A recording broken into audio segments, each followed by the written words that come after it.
Happy today to have with us Nancy Feagin, who is one of the Exum guides and a very distinguished climber for such a young person. Thanks for talking to us today, Nancy. It's nice to be here. You told me last night that you sort of grew up or went to high school in Jackson. That's right, I did. I went to high school in Jackson after my father retired from the Army. We moved out to Jackson Hole.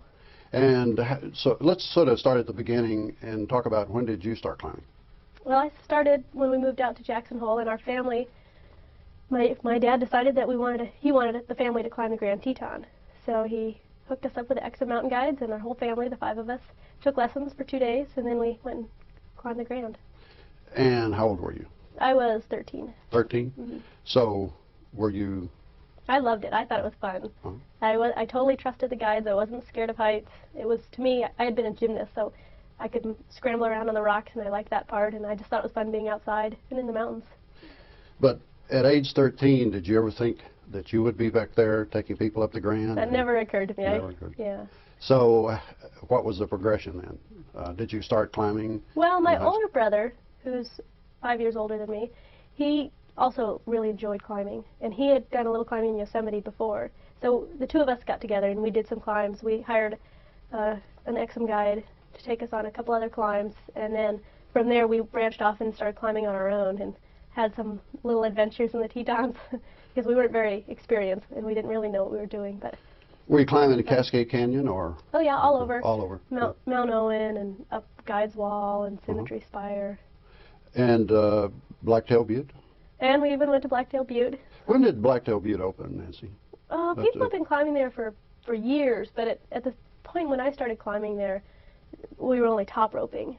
And then about 8 years ago, I think people put bolts on it so you can actually lead it now.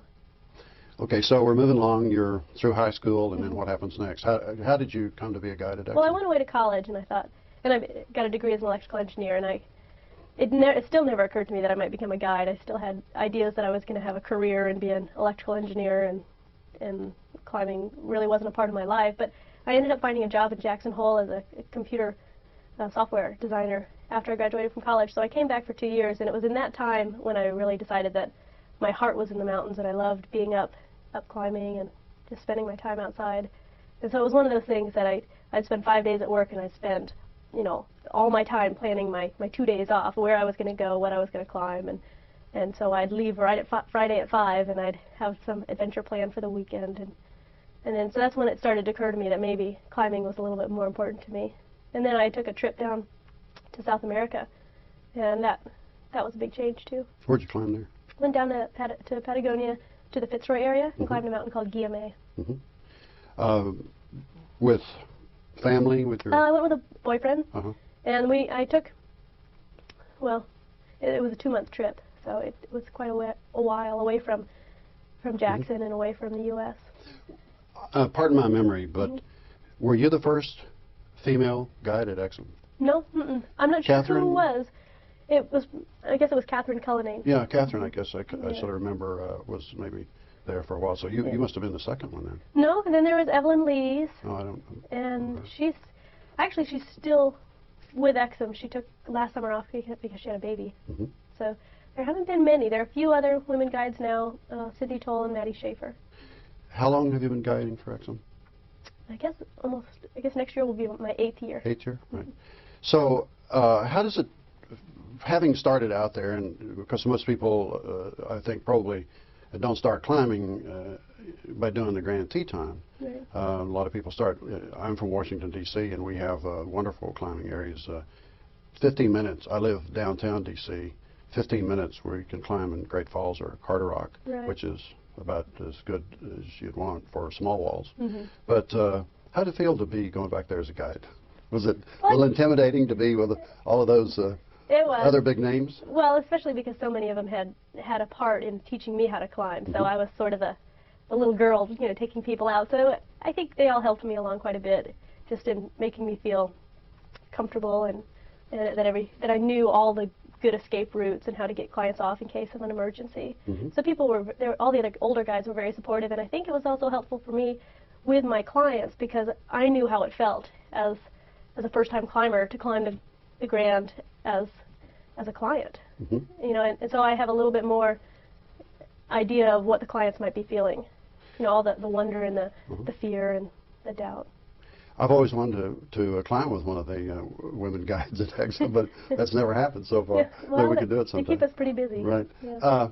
So you got going. Did you have any problems with clients? Was there any? Did you sense any special apprehension for someone who's so young? And not so much the young factor. I think a few times I've had people just look at my size because I'm small, and they say, "Well, can you get me up there? What if I fall? Can you hold me?" And I say, "Well, you know, we have it rigged out. You know, the physics of the belay devices and the friction, and I can't hold you." And you know, so sometimes there's that sort of apprehension. But I've never really had anyone not want to go with me because I'm a woman or because at one point I was quite a bit younger. Well, I wouldn't have thought so, but you never know. Yeah. So how many times at this point have you been up to Grand? I don't keep... Countless? It's over 30, but under 40. Under 40, right. Yeah. What's been your most exciting time? I know I've heard lots of stories.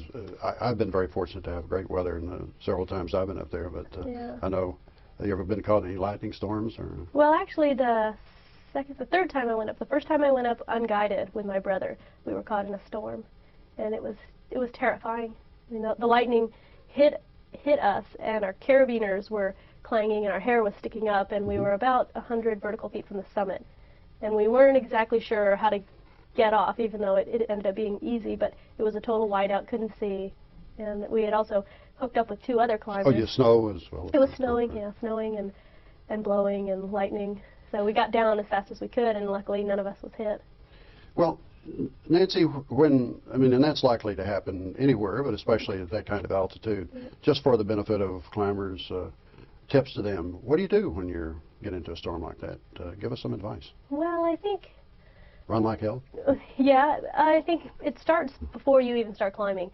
You want to really figure out the route to have maps, talk to people, and really get a lot of information before you start climbing. And I think if you know descent routes and possible descent routes, even if you're not planning on descending a particular way, I think that's really crucial to being safe, is to have all the information about the area or the route that you can get. And then the next thing is to try not to panic and try and work as a team, as a group, because I know when that lightning first started hitting us on that day, my brother, who's 6 feet tall, he felt it first.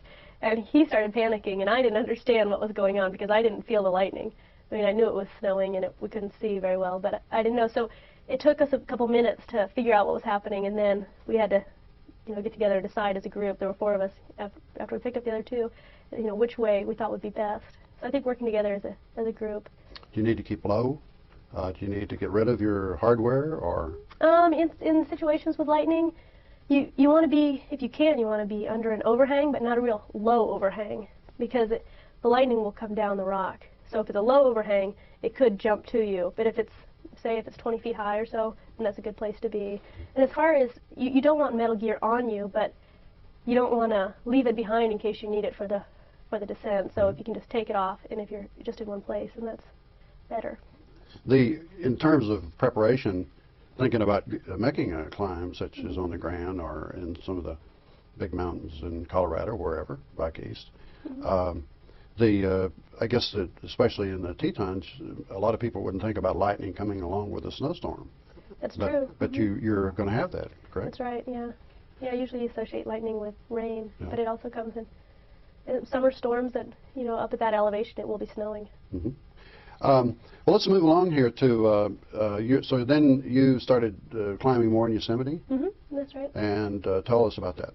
Well, it's sort of a natural progression for somebody that loves to be climbing on rock. It's beautiful, pure rock with amazing crack systems. So I've just, place I'd love to go. It's great to go there in the spring and fall, and that always worked out well with the guiding season being most busy in the middle of the summer. So I just have spent a lot of time there trying to, I've climbed El Cap quite a few times. And have Which routes?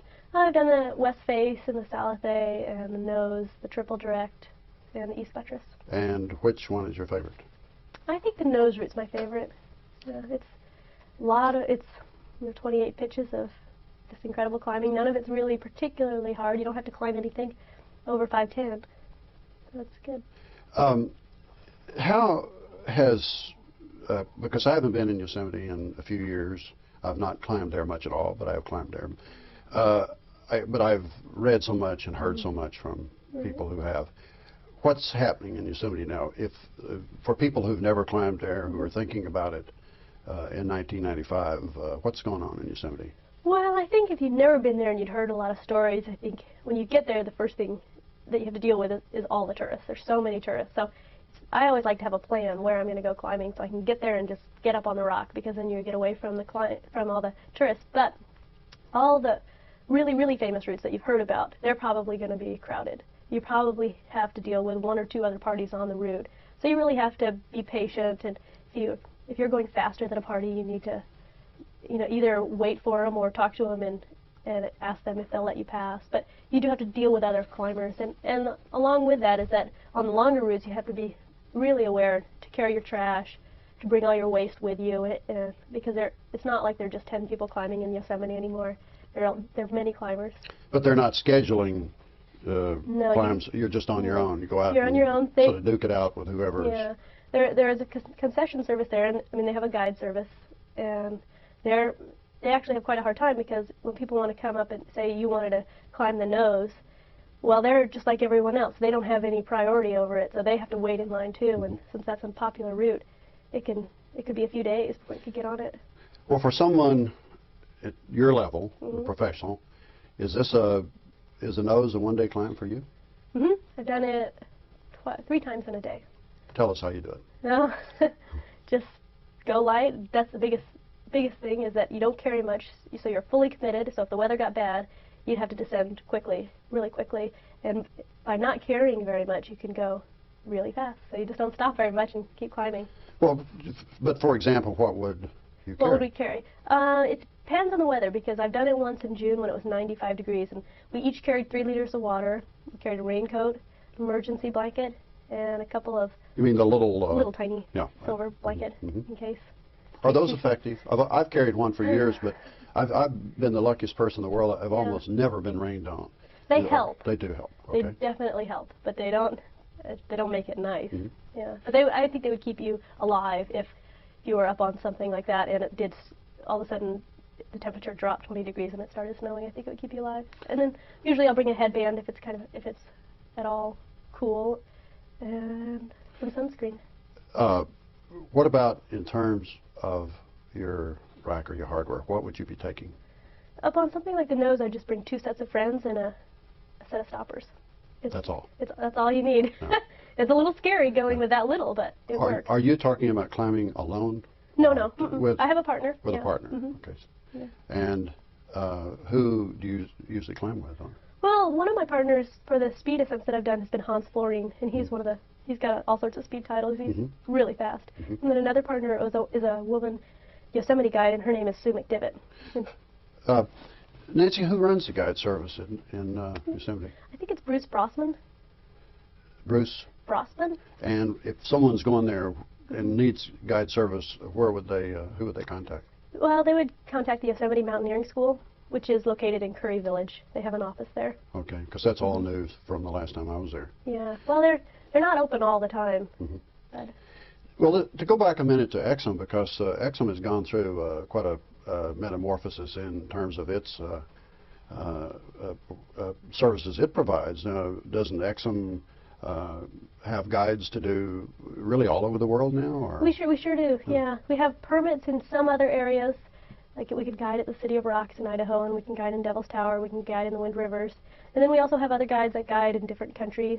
Yeah, I think it seems to me that someone last year was taking a party to do the Matterhorn. You do that? Yep. Yeah. So that's really quite a change from... yeah, we really, well, what happens is that some of us guides want to keep guiding year-round, and we find certain people that we really get along with and want to go to other places, so we try and make that possible. Well, you're wearing your Reebok logo, and I know you're a consultant for Reebok. Tell me about that. Well, Reebok has decided to get into the outdoor market, and they've started developing hiking boots as well as technical rock climbing shoes. So I've consulted to them on just some of the technical aspects of a climbing shoe and what it needs to have in it and different features of it. And they've also used me as a role model or an image of a woman climber and used me in some of their photos and commercials. And then I've also done some public speaking for them. What would be an example of public speaking? Who would you talk to? Like, Well, it depends. I've talked to them at their sales meetings when they have all the sales reps there, and I've talked to groups that sometimes they have. They like to have a lot of girls' conventions and women's conventions, and I'll talk to some groups of girls about what my opportunities have been in climbing and how it's changed my life. So I just sort of talk about my experiences, and because I think a lot of people don't know that climbing exists or that you can do other things besides be a doctor or a lawyer or a nurse or something. 10 years ago, probably 1985, we would almost have never seen a climber in any kind of print, ad, or television commercial, would we? No, well, not very often. No. And now, everywhere. It's pretty common, yeah. Pretty common. It's Have you done commercials? Done a few commercials. I've been in 2 Reebok commercials and a Budweiser commercial. Were they shot in Yosemite? No, they weren't. One was shot in Argentina, one was shot in Zion National Park, and the other was shot right out of L.A. Was that fun? After, yeah. We were saying before that a friend of mine who was a great television professional always said that you couldn't even make bad television in a hurry. That's right. Does that get a little tiring to be trying to do a 5:12 or something? Well, whenever they're filming, it's usually not in ideal climbing conditions, but excuse me. Usually it goes along with. I mean, if I know I'm filming, I know the conditions aren't going to be great. So it all depends on how much I'm getting paid, I guess, or how much I like the project. Going to take a short break. Great. Good. We're back with Nancy Feagin, Exum guide and a great professional climber, talking about her career. Nancy, what's next? What are you going to be doing in the future? That's always a big question. Well, we hope you'll be back at Exum, but what do you see happening in your career? Well, at this point, I have quite a few ideas on adventures and places I'd like to go. I'd like to go over to Pakistan and climb a wall over there. So I've got to try and get some money together and get some partners together, and have a couple goals like that. K2 or anything? I'm not as interested in the high altitude as the more technical, difficult rock climbing. I'm not familiar with, but do you have anything that you could tell us about in Pakistan? That, well, there are a couple of sure. peaks, one called the Nameless Tower, Right. that has quite a bit of rock on it, and also the weather's quite good, and it's fairly safe for a peak that big. So I'd like to go over there and try and free climb on that. I've read a little bit about Nameless Tower, and I think maybe there is a presentation here today. That's right. Actually, I was invited to go on that expedition, but they were going to the shady side. Oh, yeah. So I want to go to the sunny side so I can do more free climbing and aid climbing. How big are the walls? How big is whatever the route that you would choose? Probably around 50 pitches. 50 pitches, so with El Capitan being about 30. So this is about almost twice. As Yeah. size. Well, the pictures look impressive. Yeah, But and it is up. Even though I said not high altitude, it does go up to 20,000 feet. So that you do have to deal with climbing and performing well at an altitude. But the rock in pictures looks quite a lot like Yeah, it is granite. Yeah. Yosemite. And Similar to that. Yeah, it's quite similar. Well, Nancy, we look forward to seeing you back in Jackson Hole. Well, I look forward to being back there too. Thanks again for taking the time to talk to us today. Thanks, John.